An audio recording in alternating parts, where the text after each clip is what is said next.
Kalau kita perhatikan, ini ada tulisan Mikail, Israel, Israfil, Jibril, Al-Mulk, kemudian Walahu, Fulah,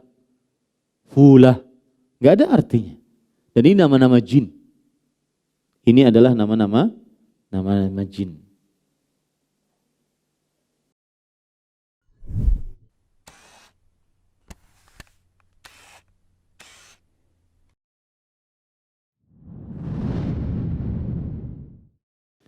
Assalamualaikum warahmatullahi wabarakatuh. Bismillahirrahmanirrahim. Innal hamdalillah nahmaduhu wa nasta'inuhu wa nastaghfiruh wa na'udzu billahi min shururi anfusina wa sayyiati a'malina. Man yahdihillahu fala mudilla lahu wa man yudlil fala hadiya lahu. Wa ashhadu an la ilaha illallah wahdahu la syarika lahu. وأشهد أن محمدا عبده ورسوله يا أيها الذين آمنوا اتقوا الله حق تقاته ولا تموتن إلا وأنتم مسلمون يا أيها الناس اتقوا ربكم الذي خلقكم من نفس واحدة وخلق منها زوجها وبث منهما رجالا كثيرا ونساء واتقوا الله الذي تساءلون به والأرحام إن الله كان عليكم رقيبا يا أيها الذين آمنوا اتقوا الله وقولوا قولا سديدا يصلح لكم أعمالكم ويغفر لكم ذنوبكم ومن يطع الله ورسوله فقد فاز فوزا عظيما أما بعد فإن أصدق الحديث كتاب الله وأحسن الهدي هدي محمد صلى الله عليه وعلى آله وسلم شر الأمور محدثاتها وكل محدثة بدعة وكل بدعة ضلالة وكل ضلالة في النار. Alhamdulillah, kita bersyukur pada Allah Subhanahu wa taala pada hari ini, hari Rabu malam Kamis 26 Al-Muharram, bulan Allah yang suci 1444 Hijriah. Kita dimudahkan oleh Allah Subhanahu wa taala untuk kembali duduk bersama di Masjid Imam Syafi'i Banjarmasin, Kalimantan Selatan dalam sebuah kajian rutin mempelajari matan Nawaqidul Islam yang ditulis oleh Al-Imam Syekhul Islam Muhammad bin Abdul Wahhab rahimahullahu taala. Salawat dan salam semoga selalu Allah berikan kepada Nabi kita Muhammad sallallahu alaihi wa ala alihi wasallam, pada keluarga beliau, para sahabat serta orang-orang yang mengikuti beliau sampai hari kiamat kelak. Dengan nama-nama Allah yang husna dan sifat-sifatnya yang mulia, kita berdoa, Allahumma inna nas'aluka ilman nafi'an wa rizqan tayyiban wa amalan mutaqabbala, Allahumma amin. Ahibati fillah, afanillahu iyyakum, kaum muslimin jamaah Masjid Imam Syafi'i Banjarmasin, Kalimantan Selatan yang saya cintai karena Allah. Semoga Allah Subhanahu wa taala selalu memberikan afiat kepada kita di dunia dan di akhirat. Masih kita membicarakan tentang pembatal keislaman yang ketujuh, yaitu penulis Al-Imam Syekhul Islam Muhammad bin Abdul Wahhab rahimahullah berkata, as-sihru wa minhu as-sarfu wal 'atfu faman fa'alahu aw radhiya bihi kafar. Wa ad-dalilu qaulullah ta'ala wa ma yu'allimani min ahadin hatta yaqula innama nahnu fitnatun fala takfur. Pembatal keislaman yang ketujuh yaitu sihir. Dan termasuk dari sihir adalah as-sarfu, yang artinya memalingkan, wal 'atfu yang artinya mendekatkan. Maka siapa saja yang melakukannya atau ridha dengannya, maka sungguh dia telah kafir. Dalilnya firman Allah Subhanahu wa taala dalam surah Al-Baqarah ayat 102, dan tidaklah dua malaikat dari Harut dan Marut mengajari seorang pun ilmu sihir kecuali mereka berdua berkata, sesungguhnya kami ini adalah ujian, maka janganlah kalian berbuat kekufuran dengan belajar ilmu sihir. Dan ini insyaallah ta'ala pertemuan yang terakhir dalam pembahasan sihir, karena sudah terlalu panjang kita membahas tentang sihir, tetapi mudah-mudahan yang panjang tersebut ada faidahnya. Poin pertama yang ingin kita bahas adalah yaitu tanda-tanda sihir. Tanda-tanda bahwa si fulan ini adalah tukang sihir, atau si fulan ini adalah tukang ramal, dengan dua macam jenis cara meramal. Yang pertama yaitu kahin, mengaku mengetahui akan hal gaib yang telah lalu atau yang akan datang, besok hari, ke depan, masa depan. Atau arraf, yang mengaku mengetahui akan hal gaib yang telah lalu. Atau dukun, mengobati dengan kekuatan gaib, yaitu minta bantuan kepada jin. Apa tanda-tanda tukang sihir, tukang ramal dengan dua macam jenisnya, kahin dan arraf, dan dukun? Ini satu paket. Sihir, kemudian tukang ramal dengan dua macam jenisnya, kemudian dukun. Ini semuanya adalah satu paket. Apa tanda-tandanya? Dan saya ketika berbicara tentang tanda-tanda ini adalah tukang sihir yang memang benar-benar tukang sihir. Tidak seperti yang sekarang ada di media sosial yang sedang ramai, yang mereka itu adalah mengaku sebagai ahli metafisika, ahli supranatural, ahli pengobatan tradisional, ahli pengobatan kanuragan dan semisalnya.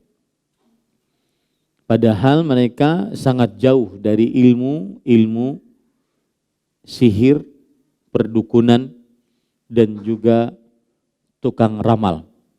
Yang kita bicarakan sekarang adalah memang benar-benar tukang sihir, memang benar-benar dukun, memang benar-benar tukang ramal. Apa tanda-tandanya?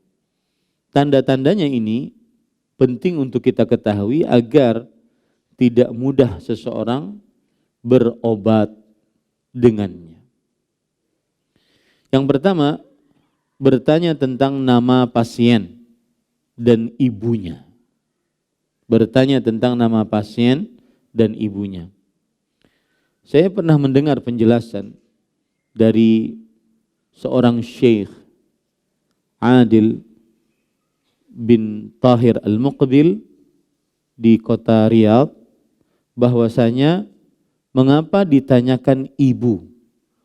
Karena ketika seorang berkata, nama saya Joni, ibunya Suminten, misalkan. Nama saya Joni, ibunya Suminten. Ini menunjukkan bahwa dia tidak mempunyai keturunan yang suci, tidak punya bapak, sehingga dia hanya punya ibu. Dan ini menurunkan, merendahkan derajatnya.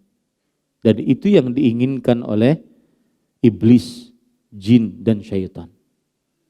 Sekali lagi saya katakan, yang kita bicarakan ini adalah tukang sihir asli, pakai sad, bukan pakai sin. Asli, yang berhubungan dengan jin, yang mengabdi kepada syaitan. Kemudian yang kedua, meminta bekas yang dipakai oleh si pasien atau orang yang dituju yang ingin disihir, meminta bekasnya. Seperti peci, seperti baju, celana, atau apapun yang merupakan bekasnya. Yang ketiga adalah meminta hewan tertentu untuk disembelih, disajikan kepada jin. Dan biasanya hewan yang disembelih ini adalah hewan ayam. Karena ayam salah satu hewan yang membangunkan orang yang ingin sholat subuh. Ayam berkokok ketika melihat malaikat saat berganti tugas. Para malaikat berganti tugas, malaikat siang datang menggantikan malaikat malam, berkumpulnya pada sholat subuh.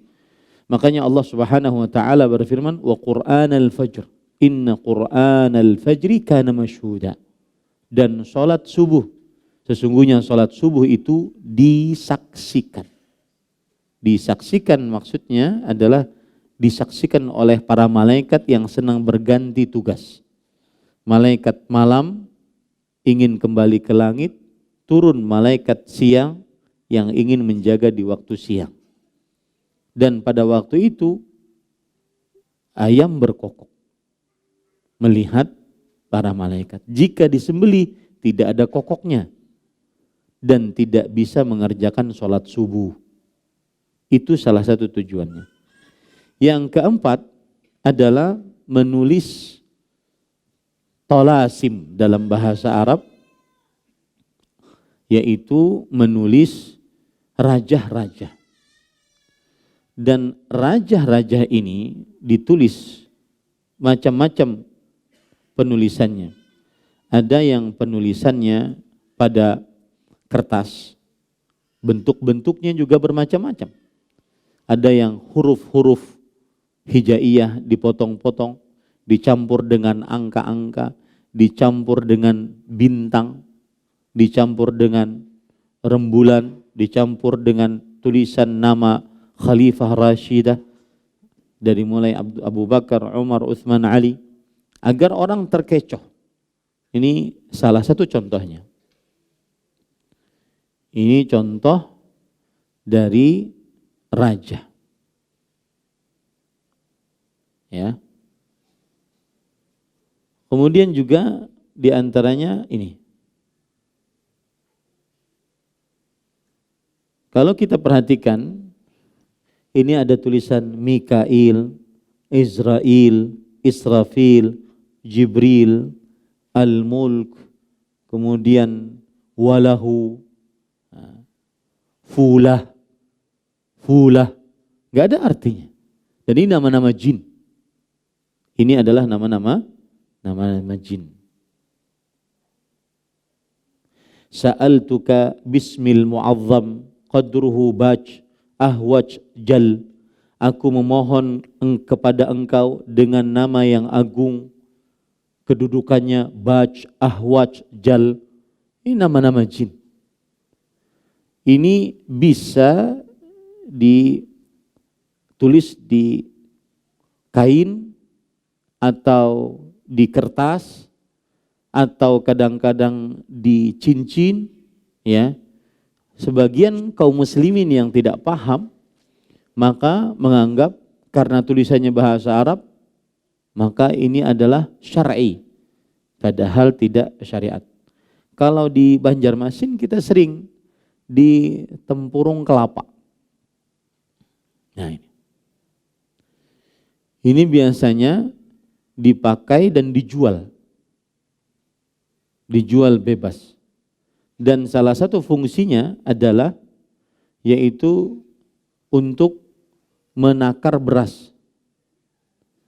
Kalau memakai takaran ini maka berasnya kada habis-habis. Baik. Yang kelima adalah memberikan sesuatu kepada pasien untuk dikubur. atau memberikan kertas untuk dibakar, dijadikan sebagai kemenyan. Kemudian yang keenam adalah tiba-tiba menerka nama pasien dan berasal dari mana. Dan ini sekali lagi saya katakan, ini adalah benar-benar murni bantuan dari jin. Bukan murni bantuan dari WhatsApp, bukan. Murni bantuan dari jin. Kemudian yang ketujuh adalah yaitu menulis di piring ataupun di kertas, kemudian kertasnya atau piringnya dicelupkan air, lalu diminta untuk diminum. Kemudian yang kedelapan, memberikan kepada pasien hijab. Hijab itu artinya penutup. Jadi kalau pian pakai itu, maka bisa-bisa pian berhilang, menghilang, tidak terlihat oleh musuh. Dan ini seperti yang sudah saya ungkapkan tadi, bahwasanya ini semua bantuan dari jin. Yang kesembilan adalah menulis ayat-ayat Al-Quran, tetapi ayat-ayatnya tersebut dipisah-pisah dan dibalik. Ini menulis ayat Al-Quran, tetapi ayatnya tersebut dipisah-pisah dan dibalik. Misalkan tulisan Bismillahirrahmanirrahim. Aturan kan begini, ya.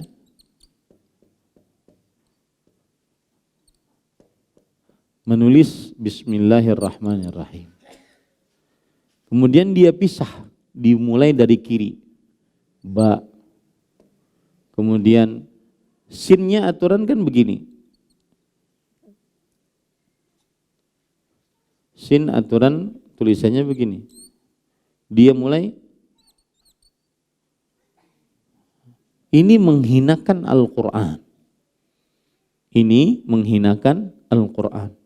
Kemudian aturan mimnya begini.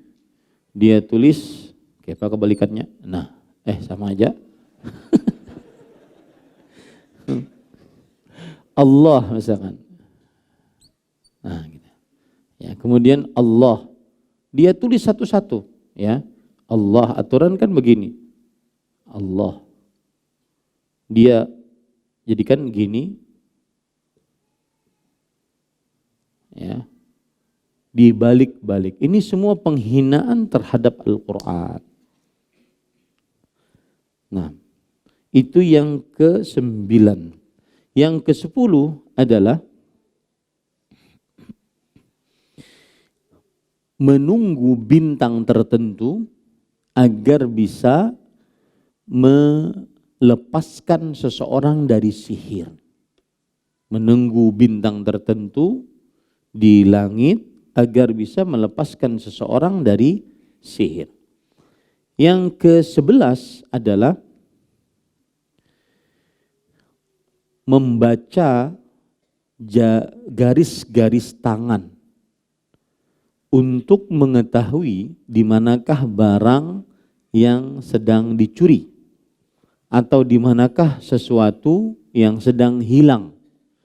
Motor hilang, mobil hilang, bini hilang. Ya. Bisa dibaca melalui telapak tangan. Dan ini apabila dipercayai, maka berarti kekufuran. Kenapa demikian?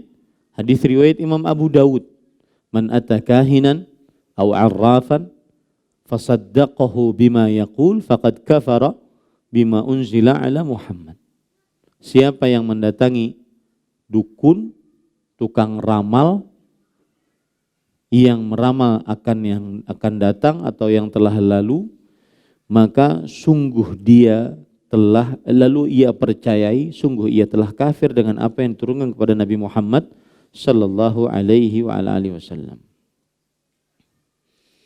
Kemudian pada ikhwan yang dirahmati oleh Allah Subhanahu wa taala, yang ke-12 adalah meminta si pasien untuk menyendiri, tidak bergaul dengan manusia dalam waktu yang tertentu, di sebuah tempat tidak dimasuki matahari. Orang-orang Arab menyebutnya al-hajabah. Al-hajabah artinya tertutup sama sekali, tidak terkena matahari. Dan ini adalah bisa dikatakan kekufuran kalau seandainya dia meninggalkan untuk sholat dan sholat Jumat. Kemudian yang ke-8, yang ke-13, yaitu kadang-kadang meminta kepada pasien untuk tidak menyentuh air sama sekali selama 40 hari 40 malam. Ini juga membuat seseorang akan sangat bau, dan itu yang diinginkan oleh iblis, syaitan. Kita tidak boleh beristinja, kemudian membuat seseorang akan sangat kotor, dan begitulah jin, iblis menginginkan dari manusia agar menyimpang dari jalan Allah Subhanahu wa taala. Sedangkan orang beriman bersih, wangi, suci, selalu seperti itu. Dan itu yang dicontohkan oleh Rasulullah sallallahu alaihi wasallam. Kemudian yang ke-13, 14 adalah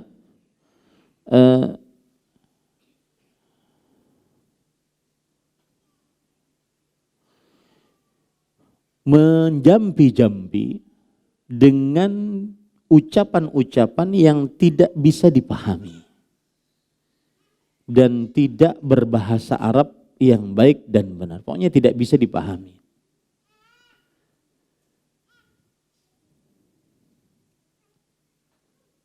Baik. Itu beberapa tanda dari tanda-tanda tukang sihir. Yang ke-15 yang terakhir, bukan yang paling akhir karena masih banyak sekali tanda-tanda. Makanya para ulama mengatakan sihir itu tidak bisa diberikan pengertian. Pengertian sihir apa? Kenapa? Karena saking banyaknya bentuknya dan macamnya. Tapi kita sebutkan tanda-tandanya ini. Kemudian para ikhwan yang dirahmati oleh Allah Subhanahu wa taala, termasuk dari tanda tukang sihir adalah diperintahkan untuk mengerjakan hal-hal yang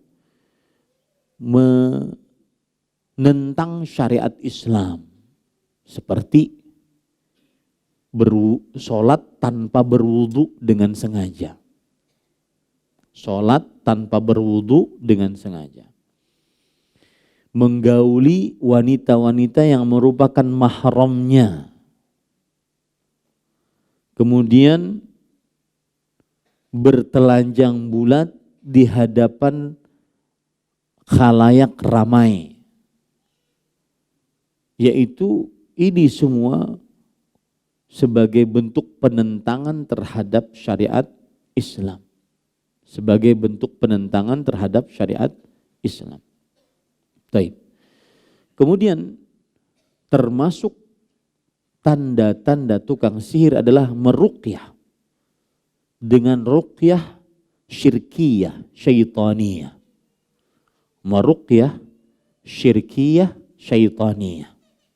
Ruqyah yang di dalamnya terdapat kesyirikan dan minta bantuan kepada syaitan. Di antaranya, satu, menggambar mata di telapak tangan. Mata digambar. Kemudian di pintu digambar. Dengan asumsi ini bisa menahan bala atau mengangkat bala. Bisa menahan bala atau mengangkat bala. Itu salah satu ruqyah syirkiyah syaitaniyah. Kemudian juga termasuk ruqyah syirkiyah syaitaniyah, memindahkan penyakit ke objek yang lain. Seperti memindahkan penyakit ke kambing, memindahkan penyakit ke telur, memindahkan penyakit ke macam-macam. Ini semua ruqyah syaitaniyah, syirkiyah. Karena minta bantuan kepada jin. Saya pribadi pernah melihat ini. Waktu itu saya tidak tahu dibawa oleh orang pengobatan. Kemudian di dalam pengobatan itu malam, jam 1, jam 2 malam. Di tempat yang gelap dipindahkan itu. Pasien yang sakit ini pindahkan ke kambing. Kambing yang asalnya guring jadi kejang-kejang. Dan saya melihat dengan mata kepala saya sendiri. Ini termasuk kesyirikan dan perbuatan dosa besar. Karena terdapat di dalamnya penyiksaan terhadap binatang. Rasulullah sallallahu alaihi wasallam bersabda, "Innallaha katabal ihsana ala kulli syai'. Fa idza dzabhtum fa ahsinuz dzibh wa idza qataltum fa ahsinul qitlah." Sesungguhnya Allah telah mewajibkan untuk berbuat ihsan, berbuat kebaikan dalam segala hal. Jika menyembelih pun harus berbuat ihsan. Jika membunuh pun harus berbuat ihsan. Maka ini tidak dibunuh, dibiarkan kambingnya menjadi kambing yang stres, gila dan semisal. Termasuk daripada ruqyah syirkiyah syaitaniyah adalah yaitu menggunakan kerang-kerang yang ada di pantai atau di lautan sebagai bentuk pengundangan kepada jin. Kerang-kerang tersebut, karena mereka meyakini bahwa kerang-kerang ini adalah tempat tinggalnya syaitan. Kemudian termasuk ruqyah syirkiyah syaitaniyah, menaburi uyah, garam di sekitar rumah, atau membasuh pakaian dengan air lautan dan yang semisalnya. Ini termasuk daripada ruqyah syirkiyah syaitaniyah. Karena minta bantuan kepada jin agar dijaga rumah tersebut, agar dijaga pakaian tersebut. Baik. Itu beberapa poin tanda-tanda tukang sihir yang kita bisa ambil pada kesempatan kali ini. Sekarang kita mengenal penyakit ain. Apa itu penyakit ain? Disebutkan oleh Al-Hafidh Ibnu Hajar Al-Asqalani rahimahullah dalam kitab beliau Fathul Bari, "Al-ainu nadharun bistihbabin masyubun bihasad min khabithit tab'i yahsulu bihi lil manzuri minhu darar." Al-ain adalah nazar, penglihatan. Dengan rasa suka tapi dicampuri hasad, kebencian. Suka tapi dicampuri dengan hasad, kebencian. Yang mana hasad ini adalah akhassut taba'i, sifat yang paling buruk. Makanya Allah berfirman di dalam surat Al-Falaq di ayat terakhir, wa min syarri hasidin idza hasad. Kenapa Allah Subhanahu wa taala menyebutkan hasad paling terakhir dimintai perlindungan kepada Allah?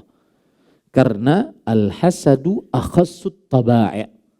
Hasad adalah sifat yang paling buruk yang membuahkan sifat-sifat buruk lainnya. Bisababil hasad umilatul khati'atu fis sama di awwali wahla. Disebabkan hasad maka Allah dimaksiati dengannya di atas langit pertama kali. Ya, hasadnya iblis kepada Nabi Adam alaihissalam yang menyebabkan iblis tidak mau sujud kepada Adam karena hasad. Ya, karena hasad. Ana khairun minhu khalaqtani min nar wa khalaqtahu min tin. Aku lebih baik daripada Adam, kata iblis. Engkau telah aku ciptakan dari api, engkau telah menciptakanku dari api, dan dia engkau telah ciptakan dari tanah. Hasad. Awwalu dzambin usiyallahu bihi fis sama bisababil hasad. Dosa pertama kali yang Allah dimaksiati dengannya di langit sebabnya hasad. Hasadnya siapa kepada siapa? Iblis kepada Adam. Hasad sendiri itu maknanya apa? Tamanni zawalin ni'mati anil ghair. Berangan-angan agar nikmat orang lain hilang. Itu namanya hasad. Apabila angan-angan itu agar nikmat orang lain hilang, kemudian jatuh kepada dia, ini lebih parah. Berangan-angan nikmat orang lain itu hilang saja, itu parah. Apalagi sampai jatuh kepada dia. Ya, mudahan mati itu orang. Ya, biar aku bisa menggantikan dia. Berangan-angan mudahan mati itu saja, itu hasad. Apalagi sampai kedudukannya dia dapatkan. Itu arti hasad. Jadi al-ain nazar bistihbab masyubun bihasad. Ain adalah penglihatan dengan rasa suka tapi dicampuri dengan kebencian, hasad. Yang menyebabkan orang yang dilihat terkena bahaya. Itu pengertian ain yang disebutkan oleh Al-Imam Al-Hafidh Ibnu Hajar Al-Asqalani rahimahullahu ta'ala. Kemudian ain itu benar adanya. Ya. Jadi kalau maksud ain itu ada orang lihat seseorang, kemudian orang ini langsung pingsan di tempat bisa. Orang ini besoknya sakit tanpa ada sebab bisa. Anak itu besoknya panas tidak ada sebab bisa. Mobil itu tabrakan padahal sudah hati-hati bisa. Dan ain itu benar adanya. Dan ain itu bisa dari diri sendiri kepada diri sendiri. Ya, kepada diri sendiri. Gara-gara dia tidak mengucapkan minta berkah kepada Allah Subhanahu wa taala dari apa yang dia miliki. Dalil-dalil tentang kebenaran ain, hadis riwayat Imam Bukhari dari Abu Hurairah radhiyallahu anhu. Rasul sallallahu alaihi wasallam bersabda, al-ainu haq. Penyakit ain, mata jahat. Kalau kita terjemahkan mudahnya apa? Mata jahat. Saya dulu punya teman dari Yaman. Beliau bercerita di Yaman, ini cerita 10 tahun yang lalu. Di Yaman itu saya sering masih ada di tengah-tengah kami orang yang kuat ainnya.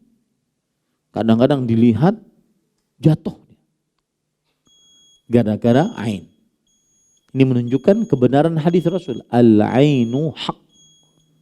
Penyakit mata jahat itu benar adanya. Itu hadis riwayat Bukhari. Hadis riwayat Imam Abu Nuaim dalam kitabnya Hilyatul Awliya. Al-ainu tudkhilur rajul al-qabra wa tudkhilul jamal al-qidra. Penyakit mata jahat memasukkan seseorang ke dalam kubur, artinya mematikan. Dan memasukkan onta ke dalam panci. Artinya sakit lalu disembelih lalu dimakan. Baik. Kita lanjut. Para ikhwah yang dirahmati oleh Allah Subhanahu wa taala, tadi hadis yang kedua yang saya bacakan tentang al-ain. Kemudian hadis yang ketiga yang menunjukkan bahwa penyakit mata jahat itu benar adanya, yaitu hadis yang diriwayatkan oleh Imam Ahmad dalam kitabnya Al-Musnad.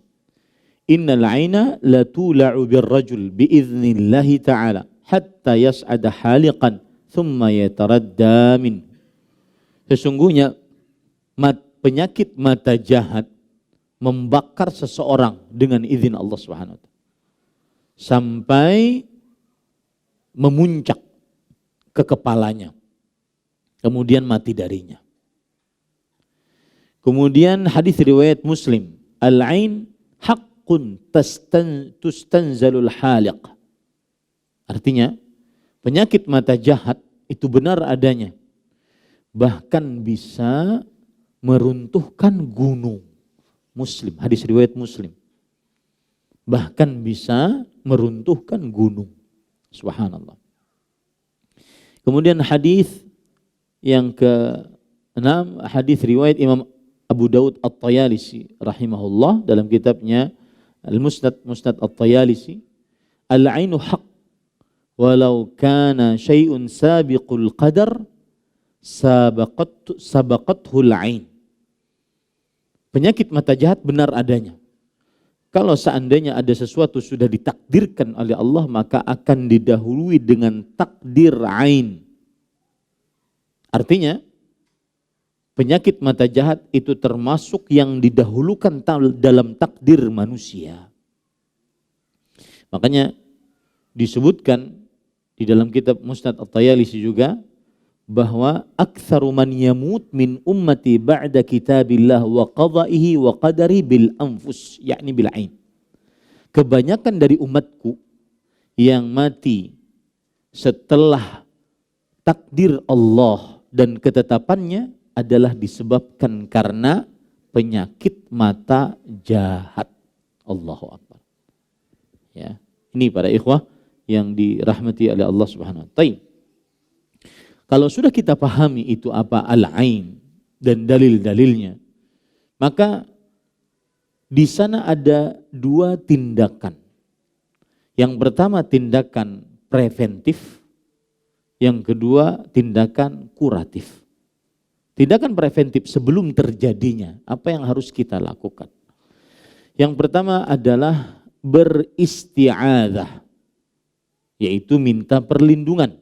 Baik dengan mengucapkan a'udzubillahi minasyaitonir rajim atau a'udzubillahi samiil alim minasyaitonir rajim min hamzihi wa nafthihi wa nafthihi, atau dengan ucapan Rasulullah sallallahu alaihi wasallam ketika memintakan perlindungan kepada Allah untuk Al-Hasan dan Al-Husain.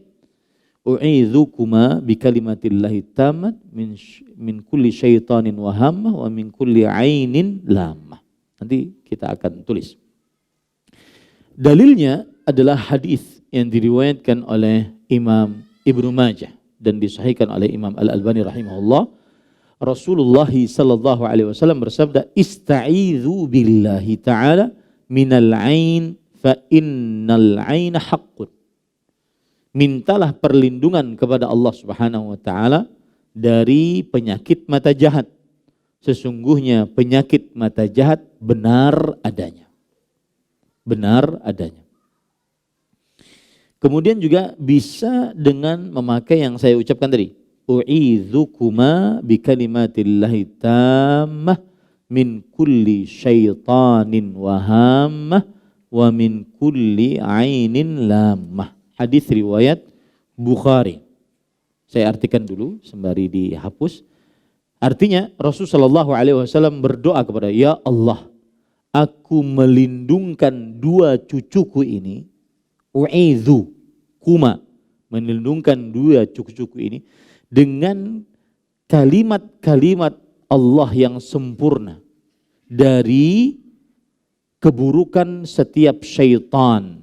Wahammah. Hammah di sini adalah Zatus sumum, setiap yang meracuni. Wa min kulli ainin lamah, dan setiap mata jahat yang memberikan penyakit. Ditulis kada mananya? Tulis? Baik. Ini bisa diganti-ganti sesuai dengan kemauan kita. Yang pertama, u'idzu. Aku melindungkan.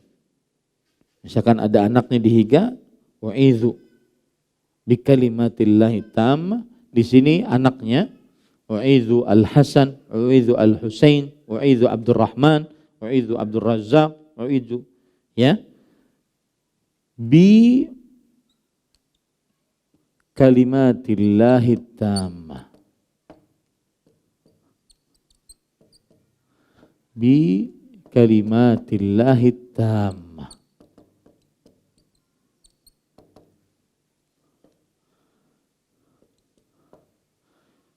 Aku melindungkan fulan dengan kalimat-kalimat Allah yang sempurna. Min kulli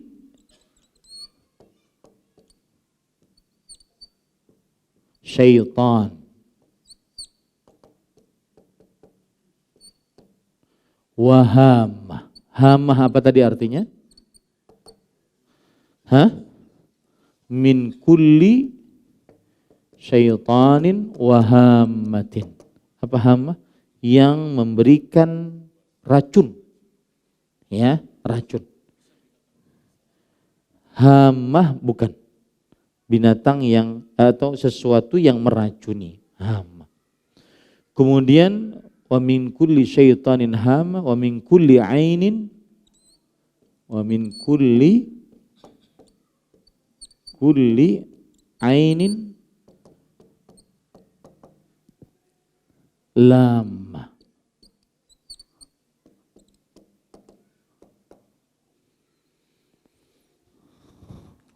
Mata jahat yang memberi penyakit. Itu cara yang pertama, tindakan preventif agar tidak terkena penyakit mata jahat. Tindakan yang kedua adalah berdoa kepada Allah agar mendapatkan berkah dari Allah terhadap sesuatu. Misalkan nih, saya mempunyai gelas baru, maka kita minta berkah. Ya, minta berkah kepada Allah agar gelas ini diberikan berkah. Allahumma barik. Ya, memiliki motor baru, memiliki rumah baru, mobil baru, bini hanyar ini. Allahumma barik. Yang wani aja, yang ada wani itu saya. Ya. Baik. Dan ucapan minta berkahnya bagaimana? Yaitu dengan mengucapkan berbagai macam ucapan. Di antaranya Allahumma barik. Allahumma barik. Atau mubarak. Atau mubarak. Atau juga bisa mengucapkan surat Al-Kahfi ayat 39. Masya Allah la quwata illa billah. Rasul sallallahu alaihi wasallam bersabda dalam hadis riwayat Imam Ahmad, "Idza ra'a ahadukum min nafsihi aw malihi aw akhihi ma yu'jibuh falyad'u lahu bil barakah fa innal 'aina haqqun." Jika salah seorang dari kalian melihat dari dirinya, lihat ya, yang saya katakan tadi, dari dirinya. Jadi dirinya bisa mengaini dirinya. Dirinya bisa memberi pengaruh jahat kepada dirinya. Ya, dari dirinya atau hartanya atau saudaranya yang menakjubkannya, maka doakanlah untuknya mendapatkan berkah. Karena sesungguhnya penyakit mata jahat benar adanya. Dan tadi bacaannya adalah Allahumma barik atau mubarak atau masya Allah la quwata illa billah. Boleh salah satu dari tiga tersebut. Kemudian yang ketiga adalah sering-sering membaca al-mu'awwidhatain atau al-mu'awwidhat. Sering-sering membaca surat yang merupakan perlindungan diri. Seperti al-mu'awwidhatain, dua surat yang di depannya mengucapkan qul a'udzu birabbil falaq, qul a'udzu birabbin nas. Atau mu'awwidhat, surat-surat yang merupakan benteng diri, dimulai dari al-kafirun, al-ikhlas, al-falaq, an-nas, dan hadisnya semuanya sahih. Hadisnya semuanya sahih sebagaimana disebutkan di dalam hadis riwayat Bukhari, ya. Di antara yang juga dalil yang menunjukkan akalnya hadis riwayat Imam Malik dalam kitabnya Al-Muwatta. Rasulullah sallallahu alaihi wasallam bersabda, "Ma ta'awwadha muta'awwidhun bimithlihinna." Tidak pernah seseorang minta perlindungan dengan yang lebih kuat dibandingkan membaca 4 surat tadi. Al-Kafirun, Al-Ikhlas, Al-Falaq, An-Nas. Nah, ini bisa kita baca saat berdiri, duduk, berbaring. Tidak mesti harus di atas sejadah, tidak mesti harus di atas kain putih, kemudian di dalam kamar, kemudian gelap, kemudian ada lilin, tidak mesti. Ya. Tetapi bisa alladzina yadhkurunallaha qiyaman wa qu'udan wa 'ala junubihim. Orang yang berzikir kepada Allah baik secara berdiri, duduk ataupun berbaring. Baik. Kemudian di antara tindakan preventif untuk menjaga ain adalah membaca zikir pagi, zikir sore. Karena di dalam zikir pagi, zikir sore tersebut banyak sekali bacaan-bacaan untuk membentengi diri. Di antara tindakan preventif juga untuk tidak terkena penyakit ain dengan izin Allah Subhanahu wa taala juga adalah yaitu mengerjakan pembacaan surat Al-Baqarah. Ini sebagai tindakan preventif. Surat Al-Baqarah. Rasulullah sallallahu alaihi wasallam bersabda, "Iqra'u surat Al-Baqarah, fa inna akhdhaha barakah wa tarkaha hasrah, wa la tastati'u al-batalah." Bacalah surat Al-Baqarah. Membacanya itu mendatangkan kebaikan, meninggalkannya mendatangkan kerugian, dan tidak akan sanggup melawannya para tukang sihir. Kemudian juga di antaranya adalah yaitu membaca 2 ayat terakhir dari surat Al-Baqarah.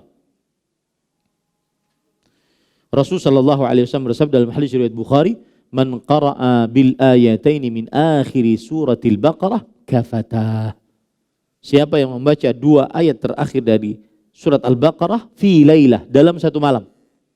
Makanya jujur saya sering imam maghrib, mungkin pian bosan, kan ada urusan dulu. Imam maghrib membaca 2 ayat itu. Salah satu penyebabnya adalah ayat ini. Ustadznya itu aja surat, terserah pian. Ya, kan ada urusan kita. Ya, sebabnya ini. Sebabnya itu. Jadi mohon dimaklumi kalau membaca maghrib atau isya ayat itu. Karena siapa yang membaca 2 ayat terakhir dari surah Al-Baqarah pada suatu malam, fi lailah kafata, 2 ayat tersebut akan mencukupi. Terjadi ikhtilaf di antara para ulama apa yang dimaksud dengan 2 ayat tersebut mencukupi. Maksudnya adalah 2 ayat tersebut wallahu alam, kata Al-Hafidz Ibnu Hajar, mencukupi dari setiap syurur, dari setiap keburukan. Subhanallah. Kan indah. Ya. Kemudian para ikhwan yang dirahmati oleh Allah, selanjutnya adalah yaitu tindakan preventif juga membaca surat atau membaca ayat kursi sebelum tidur. Rasulullah SAW bersabda dalam hadis riwayat Bukhari, "Lam yazal alaihi minallahi hafiz wala ya'tarihi syaitan hatta yusbih." Masih saja pada malam itu ada penjaga dari Allah yaitu malaikat dan tidak ada jin yang mendekatinya sampai pagi. Dan ini konsekuensi yang sudah mendengar ilmu ini diamalkan. Ya, jangan tidak diamalkan. Baik. Sekarang tindakan preventif, kuratif. Ustaz, kalau sudah terjadi, Ustaz, ya, sudah terjadi, bagaimana mengobati dari penyakit ain ini? Maka para ikhwan yang dirahmati oleh Allah Subhanahu wa taala, perhatikan baik-baik. Pengobatan yang pertama, yang paling utama adalah ruqyah syar'iyyah. Meruqyah syar'iyyah, yaitu dengan membacai surat Al-Fatihah. Jadi pembacaan surat Al-Fatihah itu tindakan kuratif. Kalau sudah terjadi baru ada Al-Fatihah. Ya, dia tindakan kuratif. Karena Rasulullah SAW bersabda, "Wa ma adraka annaha ruqyah." Apakah engkau tidak mengetahui bahwa surat Al-Fatihah itu adalah surat untuk meruqyah. Termasuk di dalamnya adalah membaca-bacai air. Jadi kalau seandainya ada ustadz, tuan guru atau orang-orang yang ahli agama dimintai banyu, boleh saja. Tapi kalau seandainya adangnya aku masuk ke dalam dulu, kadu usah tuan guru sini aja biar baca. Karena bacaannya Al-Fatihah, gak ada yang lain-lain. Al-Fatihah. Dan lebih baik lagi kita baca sorang. Ya, kenapa? Karena lebih ikhlas, lebih tawakal, lebih bersandar kepada Allah Subhanahu wa taala. Dalil yang menunjukkan akan hal ini hadis riwayat Bukhari dan Muslim dari Aisyah radhiyallahu anha, kana Rasulullah sallallahu alaihi wasallam ya'muruni an astarqiya minal ain. Adalah Rasulullah sallallahu alaihi wasallam memerintahkan aku untuk meminta ruqyah dari ain, dari penyakit. Ini menunjukkan bahwa penyakit ain tindakan kuratifnya adalah dengan diruqyah. Ruqyah yang paling utama yaitu membaca surat Al-Fatihah dan ayat-ayat yang lain dari surat Al-Quran diperbolehkan. Di antaranya tadi Al-Baqarah, kemudian Al-Ikhlas, Al-Falaq, An-Nas, Al-Kafirun dan seterusnya. Kemudian juga cara yang kedua dari ain. Cara yang kedua tindakan kuratif dari ain adalah yaitu orang yang dianggap mengaini, apalagi kalau seandainya dia mengaku, diminta untuk berwudu. Kemudian bekasnya dimandikan kepada pasien yang terkena ain, korban yang terkena ain. Hal ini berdasarkan hadis riwayat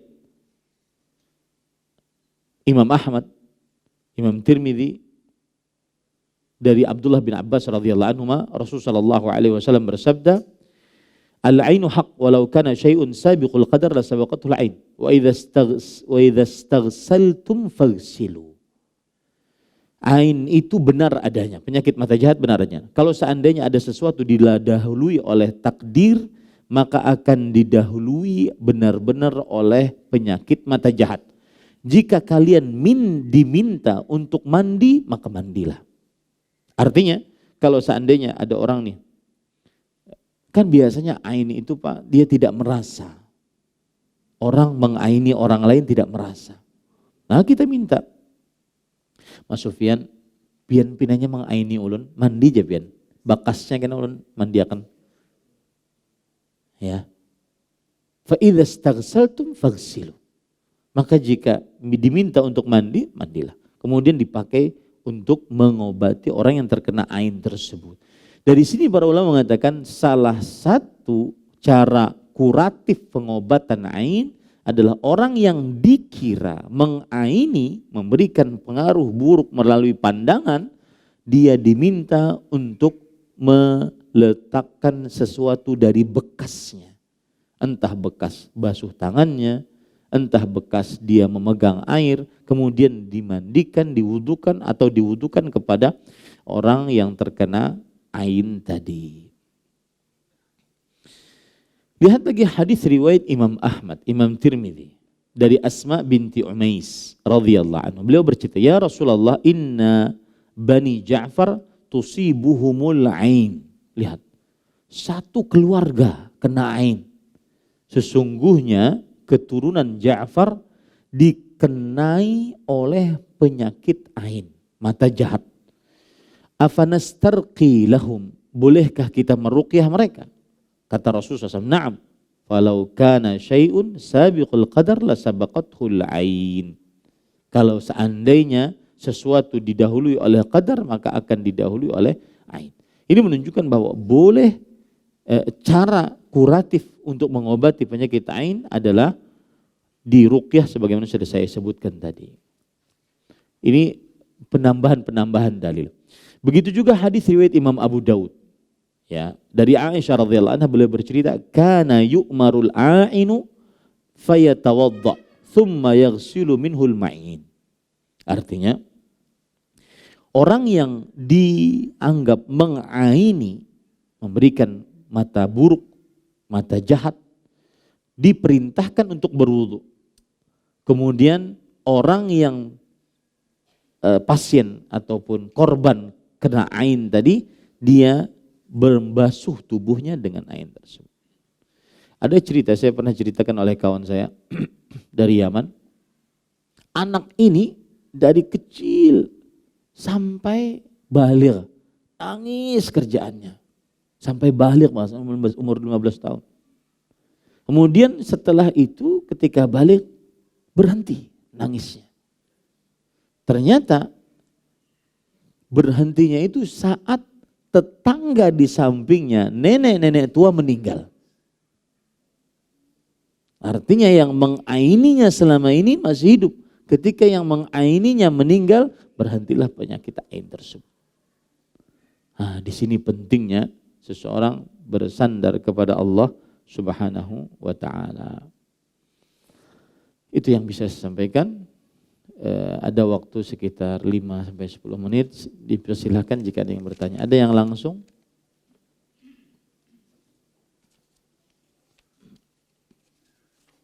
Saya akan menjawab hanya yang berkaitan dengan pertanyaan.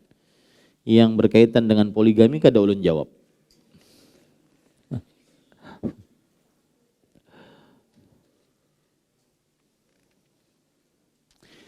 Pertanyaan pertama, saya punya teman yang kena penyakit kulit yang sangat parah dan sudah berobat ke dokter kulit terkenal, tidak juga sembuh-sembuh. Pada akhirnya mamanya pergi ke dukun di pedalaman, dukun itu minta mahar 20 juta. Esoknya teman saya sembuh tanpa bekas luka. Pertanyaan saya, apakah itu termasuk sihir Ustadz? Dan si dukun itu juga bilang dia bisa saja membunuh dukun yang sudah memberi penyakit tersebut. Bagaimana hukum membunuh melalui sihir?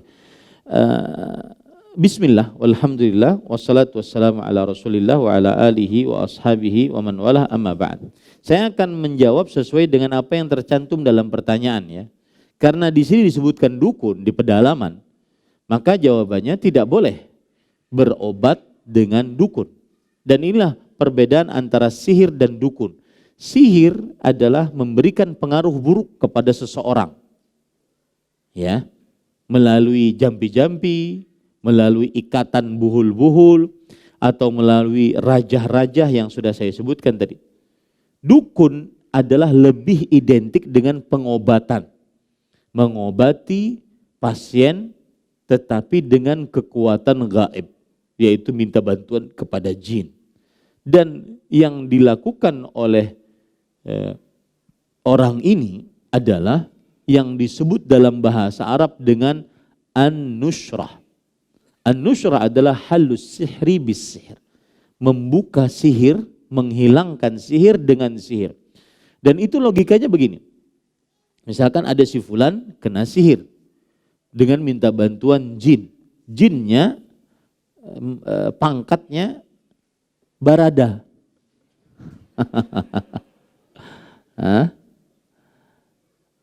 Maka dukun yang satu ini dia mempunyai hingwan jin. Pangkatnya irjen. Barada mati sudah. Ya, kabur dia. Disuruh tembakin hakun. Ya, itu. Begitu praktek sihir. Begitu praktek sihir. Wallahu a'lam. Maka ini tidak dibenarkan. Rasulullah SAW mengatakan, hiya min amali syaitan nushrah, yaitu membuka sihir dengan sihir termasuk daripada perbuatan syaitan. Dan ini tidak diperbolehkan. Tapi Ustaz, dia sembuh. Ingat ya, yang menjadi ukuran bukan kesembuhan, tetapi yang menjadi ukuran adalah berobat dengan cara yang benar. Kenapa? Karena sembuh penyakit itu sudah ada takdirnya 50.000 tahun sebelum penciptaan langit dan bumi. Makanya Rasulullah SAW bersabda, tadawau ya ibadallah wala tadawau biharam fa inna Allah ma anzala da'an illa walahu dawa.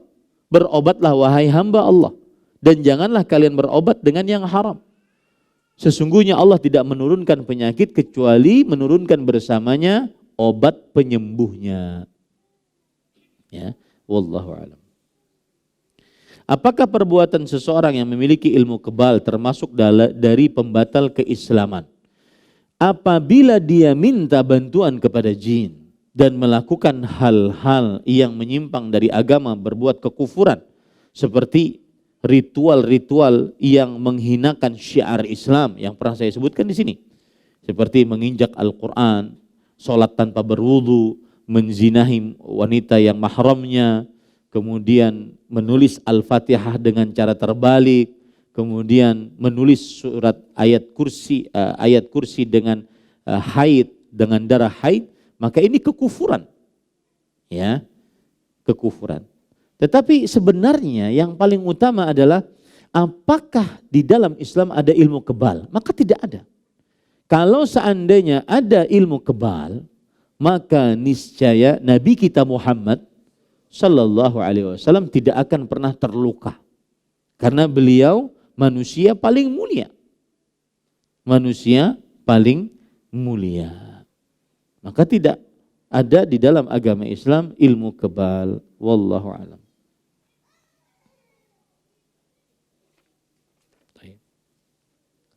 Ini pertanyaannya panjang. Yang jelas ini adalah curhatan istri tentang suaminya. Suaminya kada sholat, suaminya merokok, suaminya makan berhutang riba. Maka saya nasihatkan, intinya saya nasihatkan, jika seorang perempuan di awal pernikahannya mempunyai suami yang tidak sholat, segera diurus. Urusan pertama adalah mengumpulkan dua keluarga besar untuk memberikan nasihat di hadapan dua keluarga besar terhadap suami tersebut. Jangan terlambat. Ya, sudah 15 tahun menikah, punya anak 5, baru mengaku tidak betah dengan suami yang tidak sholat. Ini terlambat. Itu pun karena ada berondong anum nang handak. Nah, ya. Nah itu saya sering mengingatkan perempuan, jangan terlambat. Urusan sholat tidak ada main-main. Karena sebagian perempuan mengatakan, dia tidak sholat itu urusan dia Ustaz. Yang penting saya dinafkahi. Enggak. Anda di bawah laki-laki yang tidak sholat itu haram. Karena laki-laki yang tidak sholat kafir, bersuamikan wanita kafir, bersuamikan suami kafir, itu haram bagi muslimah. Begitu kenyataan. Sebagian perempuan yang ada dalam benaknya cuma duit, duit, duit. Kalau aku diduiti, terserah. Inya sholat, kada sholat, tidak puasa, puasa, selingkuh, tidak selingkuh. Yang penting aku duit. Rumah ganal, rumah megah, mobil mewah. Ini tidak benar cara berpikir yang seperti ini. Wallahu a'lam.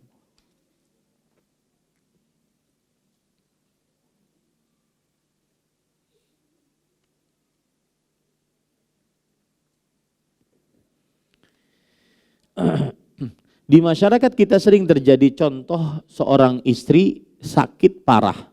Suami sudah membawanya berobat ke dokter, ke rumah sakit, namun belum sembuh. Kemudian suami berusaha lagi ke orang pintar atau minta banyu tawar ke tuan guru.